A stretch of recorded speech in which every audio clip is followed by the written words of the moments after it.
The Jehovah's Witnesses have lost their lawsuit against Norway, and here's everything you need to know about it. A few years ago, Jehovah's Witnesses lost their registration as a charity status in Norway, which also meant that they would not be getting free money from the government for merely existing. Why? Well, because Norway determined that you can't be a charity if your group shuns children, like Jehovah's Witnesses are required to do if they get this fellowship. Authorities in Norway have threatened to remove our legal registration because of our scriptural beliefs and practices regarding disfellowshipping. In the future, various governments will challenge our freedom of worship. They may pressure us to change our scriptural beliefs, but we're certainly not going to do that. Jehovah's Witnesses took it as persecution, of course, and hired an expensive lawyer from outside the cult to defend them in a week-and-a-half court process during January that I went on to detail day by day in this long-ass video. But if you don't want to watch it, the Jehovah's Witnesses basically try to use the same lie that they use in courts around the world and hope for the best. As the meeting progressed with Mr. Wall, the elders came to the decision that Mr. Wall was not sufficiently repentant for his disgraceful conduct, and the congregation elders took the decision to disfellowship him. That word is used by Jehovah's Witnesses. Jehovah's Witnesses don't use the word shun or shunning. They refer to it as disfellowship, disfellowshipping, disfellowshipped, because that really gives the sense of what's taking place within this particular religious community. Disfellowship literally means no further spiritual fellowship with the individual. And as I point out, sorry, Chief Justice, as I point out at paragraph 22 of my factum, the nature of the relationship then of a disfellowship person is not completely shunned. The disfellowship person is able to come into the congregation, to the congregation meetings. They're able to attend in the Kingdom Hall of Jehovah's Witnesses. They're able to sit wherever they like. They can sing the spiritual songs with the congregation. As far as their family members are concerned, normal family relations continue with the exception of spiritual fellowship.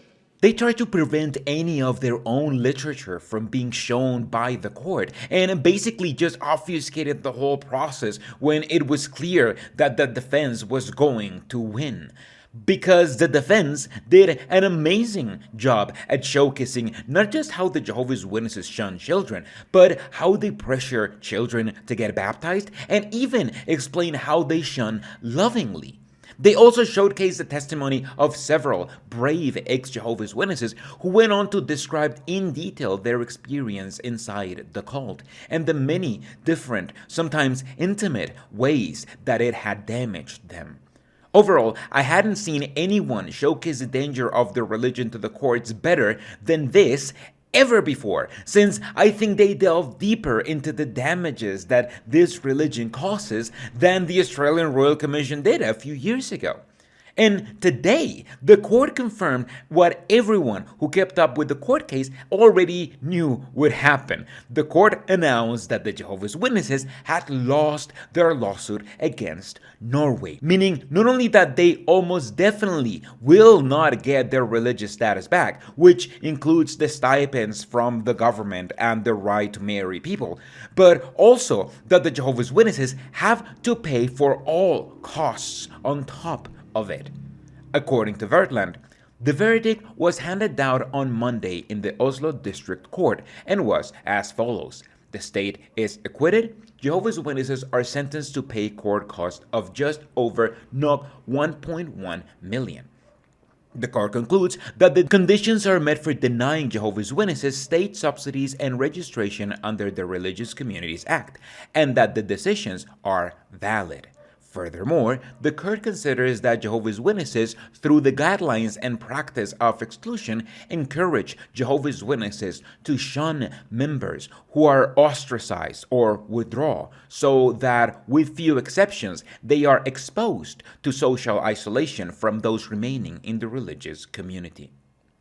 1.1 million NOK are just over $100,000, which are basically the cost of the court because the Jehovah's Witnesses evidently just wasted their time. This, combined with the reported almost $500,000 that the Jehovah's Witnesses spent in their defense, is a loss of a bit over $500,000 to their religion, plus the loss of millions of dollars in the subsidies that they will not get every year from the government. That being said, it's not like the Jehovah's Witnesses are going to have a hard time paying for it, since, according to Vertland as well, they received over $11 million in donations last year, which was almost $2 million more than the year before. That's why this religion needs tax exemptions and needs to keep its stronghold over the Western world, because that's where they get their money. They depend on the donations of rich countries to subsist. Obviously, the brave witnesses who testified against the Jehovah's Witnesses were relieved to hear this, with Jan Frode Nielsen saying to Vartland what a relief it was to hear the news after the emotionally involved process. It's not like he was surprised, as he admitted that the court would have to disregard all literature from the religion to vote the other way, and it's not like they were going to dismiss evidence just because. Still, it's a huge relief for him and for everyone else who knows about the dangers of this cult to see that they finally face just a little bit of consequences for their actions. Now, things don't end here just yet, as the Jehovah's Witnesses have just over a month to appeal the decision. The lawyer the Jehovah's Witnesses hired wrote a statement saying that the district court with this judgment fails to correct the discriminatory decisions against Jehovah's Witnesses that have been made by the state administration in Oslo and Viken and the Ministry of Children and Families. What those discriminatory decisions are, I have no idea, unless they're claiming to be discriminated for hurting children. And while the Jehovah's Witnesses are almost definitely going to claim persecution, you should remind them of a couple of things. Jehovah's Witnesses started this. This is a lawsuit that the Jehovah's Witnesses started against the Norwegian government once the government decided that they would not support monetarily to an organization that shuns children. And Jehovah's Witnesses knew that they shun children, so they knew that they would have to try to misrepresent the truth if they wanted to win this case. They lost because they didn't misrepresent it well enough, and the court saw through their lies.